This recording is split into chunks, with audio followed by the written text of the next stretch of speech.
c'est quoi une séquence de lancement pour un lancement qui est réussi et qui permet de pas juste sortir un produit, mais de vraiment lancer un produit, de faire un an de chiffre d'affaires en une semaine?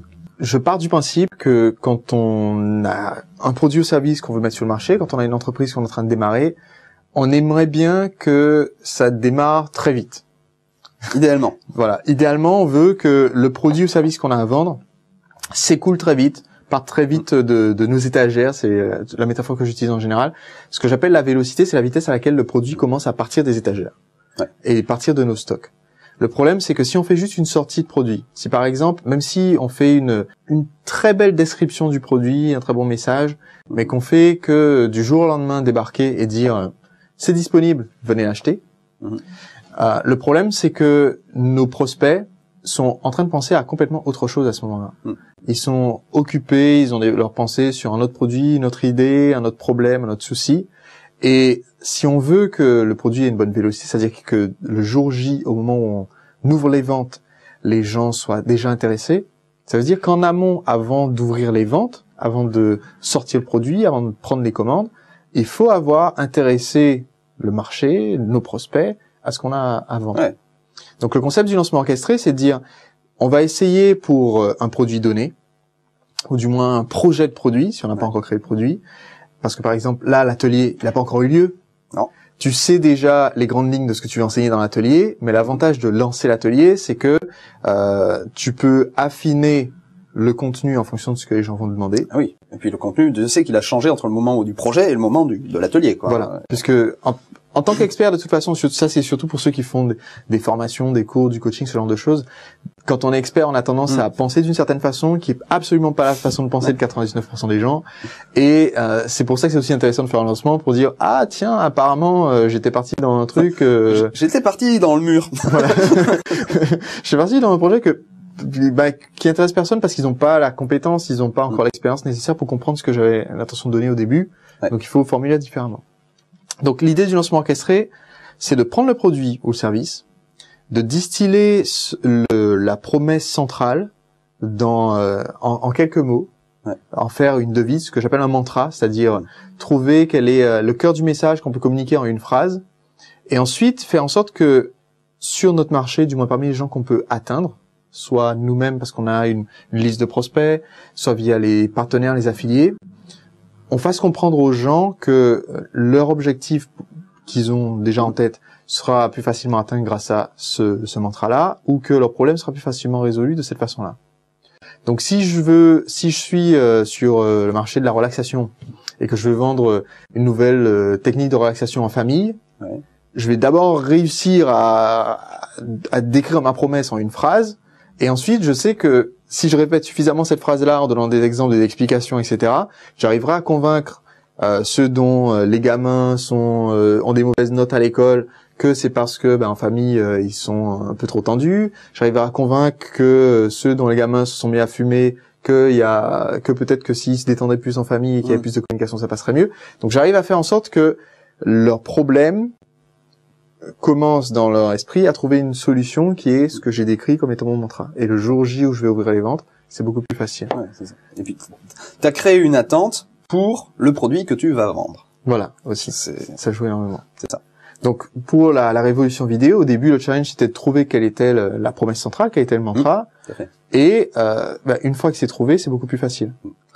Et donc, pour l'atelier la révolution vidéo, le mantra initial, celui sur lequel on est parti, était quand même très fort. Arrêtez d'avoir l'air d'un schtroumpf.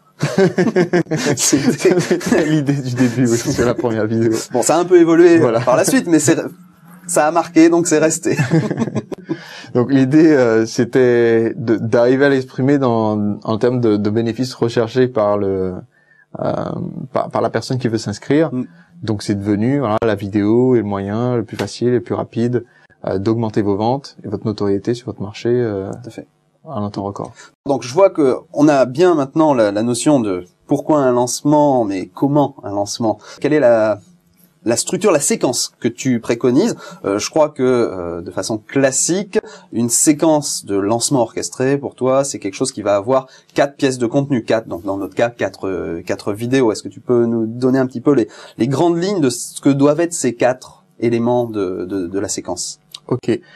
Effectivement, on va dire la structure optimale, si on veut faire un minimum et en même temps couvrir tous les points nécessaires pour pouvoir communiquer notre message, c'est d'avoir ces 4 épisodes. Donc, dans la formation lancement orchestré, je montre qu'il y a aussi d'autres façons de faire. On peut faire plus court, on peut faire plus long, ça dépend des objectifs, mais on va dire 4, ça reste l'optimal parce que dans le premier élément, dans la toute première vidéo, on va jeter le pavé dans la mare. C'est là qu'on va montrer l'opportunité qui existe pour les clients. C'est là qu'on va leur expliquer le mantra et commencer à apporter quelques éléments pour l'étayer. Et c'est là qu'on va donner envie. La première vidéo, c'est une vidéo qui est dynamique, qui est motivante, qui a du punch, qui dure pas des heures. Et donc, le but, c'est que les gens la regardent jusqu'à la fin et se disent « Waouh, je veux en savoir plus, je veux voir la suite ». La deuxième vidéo va permettre d'appuyer ce qu'on a annoncé dans la première en donnant notre mantra, donc de le rappeler plusieurs fois, en donnant des preuves.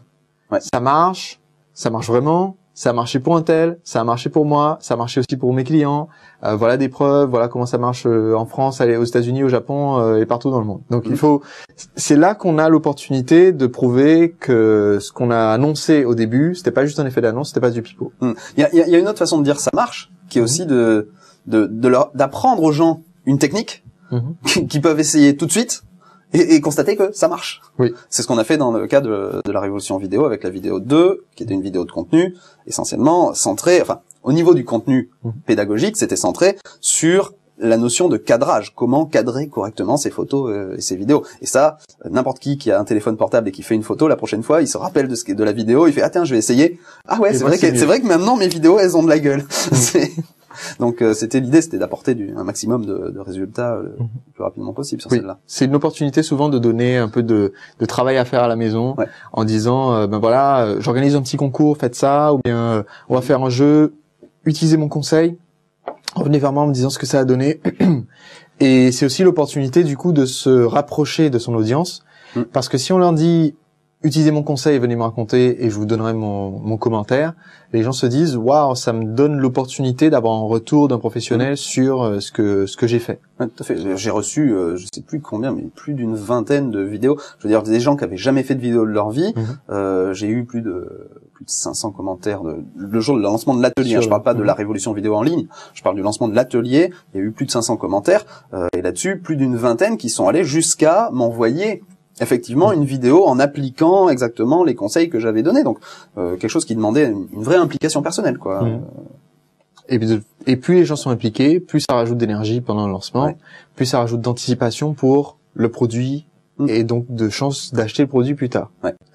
Donc dans cette deuxième vidéo, on fait la preuve, on peut donner du travail à faire à la maison et surtout dans cette deuxième vidéo, ça nous donne l'opportunité de commencer à expliquer quel va être le programme, si c'est un cours, ou quelle va être la description du produit ou le processus du service. Donc c'est important de comprendre qu'un lancement orchestré, ça marche pas que pour de la formation, des produits d'information, ça marche aussi pour des produits, j'ai un produit physique que je vais envoyer ou que les gens doivent venir chercher d'ailleurs, ou alors des services. J'organise là c'est un service, un atelier. Mais sinon, voilà, vendre ses services en tant que consultant, aide à la personne ou quoi que ce soit, le fait de faire un lancement, ça permet de vendre des services. Même dans la téléphonie récemment, Free a utilisé un peu la même méthode en créant l'anticipation avant de sortir son offre mobile. Complètement. Donc c'est pas restreint aux produits d'information. Je crois qu'il y a une petite entreprise dont vous aurez peut-être entendu parler qui utilise un peu la technique des lancements orchestrés parce que quelqu'un en interne chez eux a été formé. C'est une entreprise qui fabrique des trucs rectangulaires où on peut faire ça dessus, des iPads, je crois, ça s'appelle. C'est la technique utilisée pour vendre ces petits jeux. Ils ont été formés aux États-Unis par la même équipe qui t'a formé originellement. Donc dans le deuxième élément, on va pouvoir commencer à donner justement le descriptif. C'est, pour reprendre ton exemple de Apple quand ils lancent leur produit, c'est le moment où ils vont laisser échapper un iPhone 5 dans un bar, qu'un journaliste va le récupérer et va rédiger un très long article disant « Oh là là, apparemment, il y a déjà un appareil vidéo hologramme 3D formidable inclus dedans » et où ça va créer encore plus de buzz, encore plus de bouche à oreille autour de l'idée. Et surtout, c'est le moment où, comme on n'a pas encore commencé à commercialiser le produit, ou l'offre en particulier, c'est-à-dire même si on relance quelque chose qui est déjà sur le marché, qu'on rajoute 2-3 bonus, qu'on change un peu l'offre, comme on n'a pas commencé à commercialiser cette offre-là, les gens peuvent donner leurs commentaires, leurs suggestions d'amélioration, d'ajout, ou leurs critiques. Quelquefois, il y a des choses qui intéressent personne, donc les gens n'hésitent pas à le dire. Et nous, on rectifie le tir et voilà, en fonction de ce peut feedback. Rectifier le tir en fonction. Ou alors, on découvre qu'il y a des besoins qui n'étaient pas couverts nécessairement dans le produit et qu'il faut rajouter ou autre.